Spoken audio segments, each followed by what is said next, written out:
Cordial saludo, respetados tutores y directores del curso Corrientes del Pensamiento Sociológico.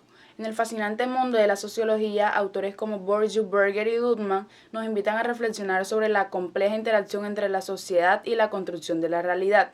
A través de sus teorías exploraremos conceptos claves como la objetivación, la tipificación, el hábitus y la influencia de las instituciones sociales en nuestra percepción del mundo. Bourdieu, Berger y Luhmann abordan la cuestión de la construcción social de la realidad desde perspectivas complementarias. En primer lugar, Berger y Luhmann, en su obra La construcción social de la realidad, sugieren que la realidad se establece como resultado de un proceso dialéctico entre relaciones sociales, hábitos tipificados y estructuras sociales desde un punto de vista social. Además, explican que el sentido y carácter de esta realidad es comprendido y explicado a través del conocimiento. Por otro lado, Bourdieu en sus trabajos se centra en la noción de hábitos, que se refiere a la disposición internacionalizada que dirige las acciones y percepciones de los individuos en la sociedad. Estas disposiciones son la consecuencia de la socialización y la interacción en las estructuras sociales y juegan un papel crucial en la formación y la percepción y comprensión de la realidad social. En cuanto a los aspectos en los que concuerdan, tanto Berger y Luhmann como Bourdieu reconocen la importancia de las relaciones sociales, la internacionalización de patrones culturales y la influencia de las estructuras sociales en la formación de la percepción y comprensión de la realidad. Ambos enfoques subrayan la importancia de la dimensión social en la construcción de la realidad. Pasando a las diferencias, Berger y Luhmann se enfocan en el proceso dialéctico de la construcción social de la realidad, haciendo hincapié en el papel del conocimiento en la comprensión de la realidad social, mientras que Bourdieu se enfoca en las disposiciones internalizadas, hábitos, que guían las acciones y percepciones de los individuos. Aunque ambos enfoques reconocen la importancia de la dimensión social, difieren en el énfasis que ponen en el papel del conocimiento y las disposiciones internalizadas en la construcción de la realidad social. Saludos, compañeros. Le hablaré un poco de la práctica social. Existen conceptos claves en la teoría de Berger y Luhmann como la objetivación y la tipificación, siendo la objetivación un proceso social de expresiones y acción y reflexión constituida históricamente y culturalmente. La tipificación son todas las clases de hechos y experiencias, tanto sociales como naturales, en la vida cotidiana. La relación de los conceptos hábitus como modo de organizar y las prácticas sociales como son percibidas, campo y capital. Se observan las relaciones de una sociedad, las costumbres, la historia de un grupo social en un territorio o zona denominado campo, dependiendo su productividad y riqueza de sus territorios o la formación de pequeños o grandes industriales para intercambio y exportación, fluye lo denominado capital, que es algo simbólico, social o cultural. En todas ellas está la conformación de una sociedad. En las teorías de Berger y Luhmann, las instituciones sociales sirven como base para la construcción de la realidad social.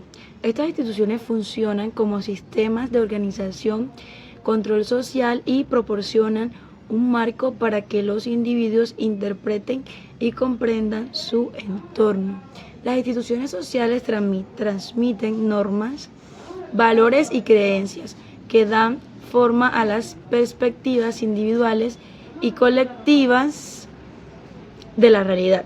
Por ejemplo, la familia introduce a los individuos en formas básicas de interacción social y establece las bases para la identidad y la comprensión del mundo, mientras que la educación y los medios lo hacen transmitiendo valores culturales y presentando narrativas comunes para ampliar y fortalecer la comprensión.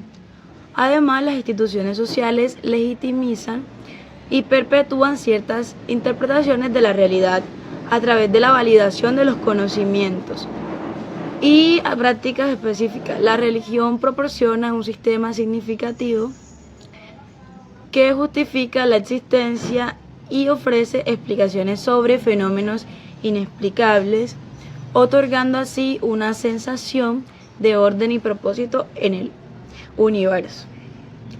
Del mismo modo, las instituciones políticas y económicas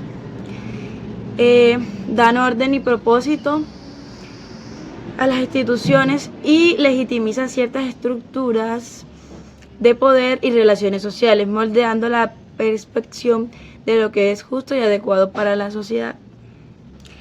Las instituciones sociales influyen en la construcción de la realidad individual y la contribución a la creación y mantenimiento de la realidad adjetiva en la sociedad. Al institucionalizar normas y prácticas, estas estructuras sociales establecen un orden colectivo que organiza la interacción humana y define lo que es normal o aceptable. ¿Qué significa el concepto de hábitus en la teoría de Bourdieu? Bueno, en la teoría de Bourdieu, los hábitos se refieren a las formas en que las personas internalizan y reproducen patrones de comportamiento y pensamiento y acción que están influenciados por el entorno social y cultural. Los hábitos incluyen las prácticas cotidianas de las preferencias, las disposiciones y las formas de percibir el mundo. Los hábitos se adquieren a través de la socialización y la interacción con el entorno. ¿Cómo se adquieren y cómo influyen en el comportamiento de las personas? Bueno, estos se adquieren a través de la socialización y la interacción con el entorno cultural y social. Desde una edad temprana las personas aprendemos y adoptamos patrones de comportamiento y pensamiento y acción. A través de la observación, la imitación y la internalización de las normas y valores presentes en un entorno familiar, educativo y comunitario. Estos hábitos influencian el comportamiento de las personas y proporcionan pautas para interactuar con el entorno y tomar decisiones. ¿En qué aspectos pueden ser semejantes las nociones de hábitos y tipificación y en qué aspectos pueden diferir las dos nociones? Bueno, ambos conceptos reconocen la importancia de la cultura y la sociedad en la formación de patrones de comportamiento y pensamiento. Tanto el hábitus como la tipificación destacan las personas y internalizan y reproducen normas y valores culturales, lo que influye en su forma de actuar y percibir el mundo. Además, ambas nociones subrayan la relación de la estructura social y las acciones individuales, así como la reproducción de desigualdades.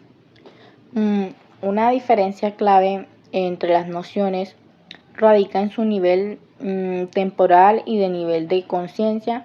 El hábito, según Bourdieu, se refiere a la disposición en duraderas y prereflexivas que guían el comportamiento de las personas. Por otro lado, la tipificación de Weber implica la asignación consciente de significados y asignaciones y categorías a las acciones y categorías de las personas en función de las normas culturales y sociales específicas. Las estructuras sociales que plantea Bourdieu están presentes en nuestra vida cotidiana y nos hemos podido sentir influenciados en diversas situaciones o momentos, como por ejemplo el caso de la religión del cristianismo, que está presente y muchas personas le practican y le siguen.